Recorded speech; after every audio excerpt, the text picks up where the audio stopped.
ನಮಸ್ಕಾರ ವೀಕ್ಷಕರೇ, ನಾನು ರಾಕೇಶ್ ಅರುಂಡಿ. ಇಡೀ ದೇಶವೇ ಬೆಚ್ಚಿ ಬೀಳುವಂತಹ ಘಟನೆ ಈಗಾಗಲೇ ನಡೆದೋಗಿದೆ.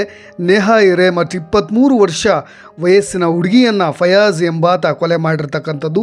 ಇಡೀ ರಾಜ್ಯ ಈಗಾಗಲೇ ಪ್ರತಿಭಟನೆ ಮಾಡ್ತಾ ಇದೆ. ಆತನನ್ನು ಕಂಡಲ್ಲೇ ಗುಂಡಿಕ್ಕಿ ಕೊಲ್ಲಿ ಎನ್ಕೌಂಟ್ರ್ ಮಾಡಿ ಅಥವಾ ನಮಗೆ ಒಪ್ಪಿಸ್ಬಿಡಿ ಅಂತ ತಂದೆ ತಾಯಿಗಳು ಬಹಳಷ್ಟು ಹೋರಾಟವನ್ನು ಮಾಡ್ತಾ ಇದ್ದಾರೆ, ಆಕ್ರೋಶವನ್ನು ವ್ಯಕ್ತಪಡಿಸ್ತಾ ಇದ್ದಾರೆ. ಈಗಾಗಲೇ ಫಯಾಜ್ ಪೊಲೀಸರ ಬಂಧನದಲ್ಲಿದ್ದಾನೆ. 14 ದಿನ ನ್ಯಾಯಾಂಗ ಬಂಧನವೂ ಕೂಡ ಆಗಿದೆ. ಬಟ್ ಆದರೆ ಆಲೋಚನೆ ಮಾಡೋ ರೀತಿ ಏನಿದೆಯಲ್ಲ ವ್ಯಕ್ತಿಗಳು, ನಿಮಗೆ ಈಗಲಾಗಲೇ ಗೊತ್ತಿರ್ಬೋದು. ಫಯಾಜ್ ಅವರು ಮೂಲತಃ ಅವರ ತಂದೆ ತಾಯಿಯವರು ಕೂಡ ಶಿಕ್ಷಕರು. ಮಕ್ಕಳಿಗೆ ಯಾವ ಶಿಕ್ಷಣ ದೊರೀತಾ ಇದೆ? ಹಾಗಾದರೆ ಮಕ್ಕಳು ಏನು ಆಲೋಚನೆ ಮಾಡ್ತಾ ಇದ್ದಾರೆ? ಪ್ರೀತಿಯ ಗುಂಗಿನಲ್ಲಿ ಆ ರೀತಿಯಾಗಿ ಮಾರಕಾಸ್ತ್ರಗಳನ್ನು ಹಿಡಿದು ಕಾಲೇಜು ಒಳಗೆ ಬಂದು ಒಬ್ಬ ವಿದ್ಯಾರ್ಥಿಯನ್ನು ಕೊಲ್ಲೋ ಮಟ್ಟಕ್ಕೆ ಇಳಿತಾರೆ ಅಂದರೆ ಇಂದಿನ ಶಿಕ್ಷಣದ ವ್ಯವಸ್ಥೆ ಯಾವ ರೀತಿಯಾಗಿರ್ಬೋದು ಅಂತ.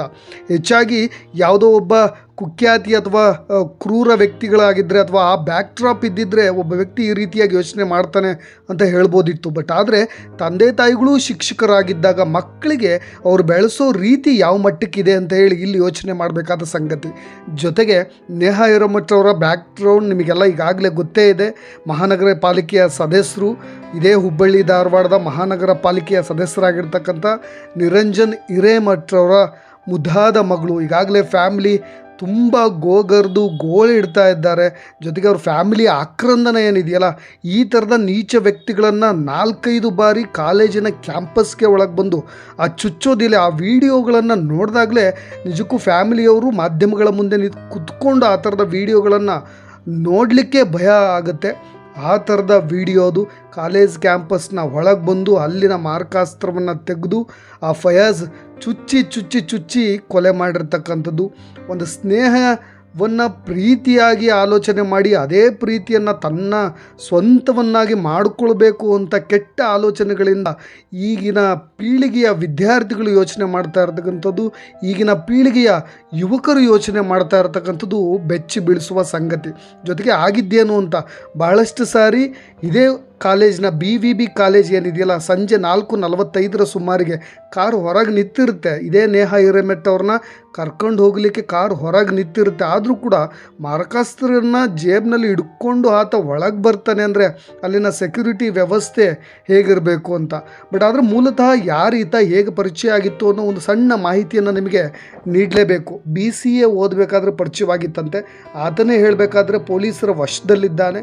ಪೊಲೀಸರ ಬಳಿ ಮಾಹಿತಿ ಕೊಟ್ಟಿರೋ ಹಾಗೆ ನಾವು ಅವರು ಮೊದಲಿಂದಲೂ ಕೂಡ ಪರಿಚಯದಲ್ಲಿದ್ವಿ, ಪ್ರೀತಿ ಕೂಡ ಇತ್ತು, ಹಾಗಾಗಿ ಪ್ರೀತಿಗೆ ನಿರಾಕರಿಸಿದ್ದಕ್ಕೆ ನಾನು ಈ ರೀತಿ ಮಾಡಿದೆ ಅಂತ. ಬಟ್ ಇಡೀ ರಾಜ್ಯದಲ್ಲಿ ಇದು ಒಂದು ಲವ್ ಜಿಹಾದ್ಗೆ ತಿರುಗಿರ್ತಕ್ಕಂಥದ್ದು. ಇನ್ನೊಂದು ಸಂಗತಿಯ ವಿಚಾರ, BCA ಓದ್ತಾ ಇದ್ದಾಗ ಆದಂಥ ಪರಿಚಯ, ಅದಾದ ನಂತರ ಮನೆಯಲ್ಲಿ ನಿರಾಕರಿಸಿದ್ರು. ಪ್ರೀತಿಗೆ ನಿರಾಕರಿಸಿದ್ರಿಂದಲೇ ಇದನ್ನು ಸೇಡಾಗಿ ತೀರಿಸ್ಕೊಳ್ಬೇಕು, ನನ್ನನ್ನು ನಿರಾಕರಿಸಿ ನನ್ನಿಂದ ಇನ್ನೊಬ್ಬರಿಗೆ ಈಕೆ ಮದುವೆಯಾಗಿ ಹೋಗ್ತಾಳೆ ಅನ್ನೋ ಕೆಟ್ಟ ಹುಳ ಈತನ ತಲೆಯಲ್ಲಿ ಹೊಕ್ಕಿದ್ರಿಂದ ಈ ರೀತಿಯಾಗಿ ಆಲೋಚನೆಯನ್ನು ಮಾಡಿದ್ದಾನೆ, ಕೊಲೆ ಮಾಡಲೇಬೇಕು ಅಂತ. ಜೊತೆಗೆ ಪರೀಕ್ಷೆ ಇತ್ತಂತೆ. ಇದೇ BVB ಕಾಲೇಜ್ನಲ್ಲಿ MCAಯನ್ನು ಓದ್ತಾ ಇದ್ರಂತೆ.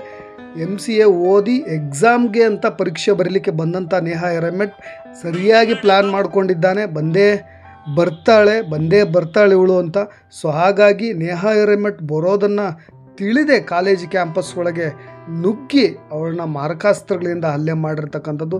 ಅದಾದ ನಂತರ ವಿದ್ಯಾನಗರ ಪೊಲೀಸ್ ಠಾಣೆಯವರು 1 ಗಂಟೆಯೊಳಗೆ ಆ ವ್ಯಕ್ತಿಯನ್ನು ಬಂಧಿಸುವ ಕೆಲಸದಲ್ಲೂ ಕೂಡ ಯಶಸ್ವಿಯಾದರು. ಬಟ್ ಆದರೆ ಈಗಿನ ಪೀಳಿಗೆ ಮತ್ತು ಈಗಿನ ವಿದ್ಯಾರ್ಥಿಗಳ ಮನಸ್ಥಿತಿಯನ್ನು ಏನಿದೆಯಲ್ಲ ನೆನೆಸ್ಕೊಂಡ್ರೆ ನಿಜಕ್ಕೂ ಕೂಡ ವಿಪರ್ಯಾಸ ಅನಿಸುತ್ತೆ, ಖೇದ ಅನಿಸುತ್ತೆ.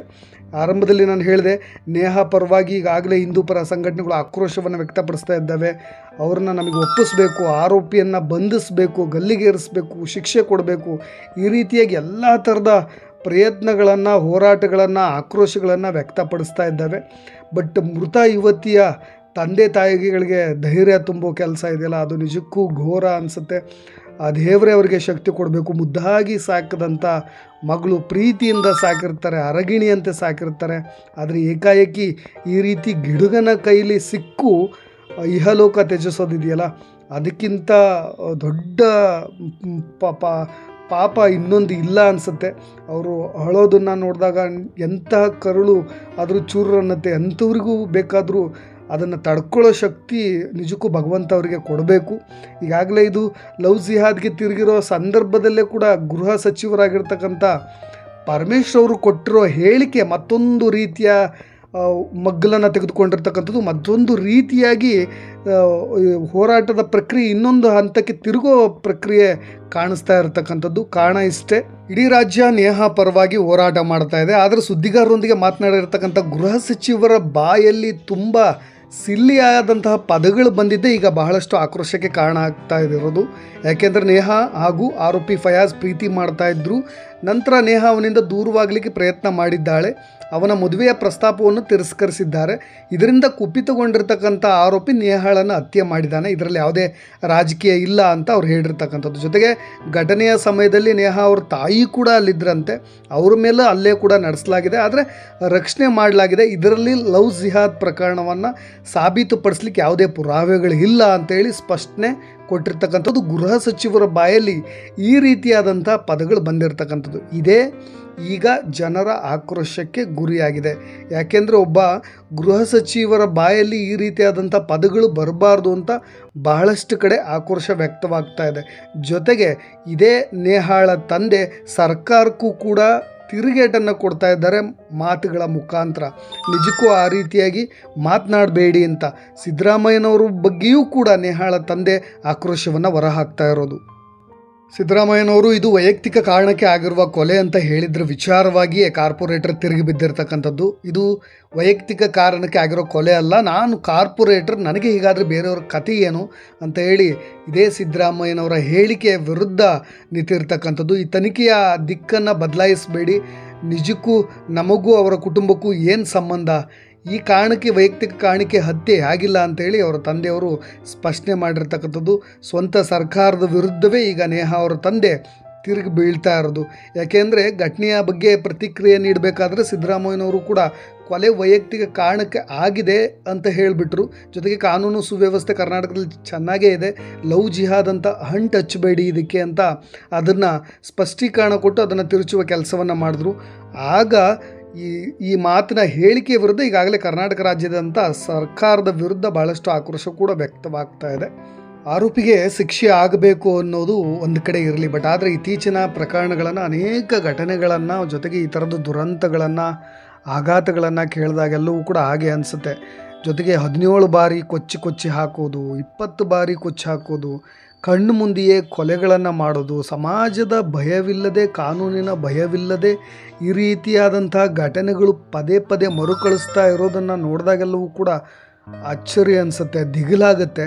ಬಟ್ ಆದರೆ ಶಿಕ್ಷಣದ ವ್ಯವಸ್ಥೆ ಬದಲಾಗಬೇಕು, ಕಾನೂನಿನ ಶಿಕ್ಷೆಯ ಪರಿ ಬದಲಾಗಬೇಕು.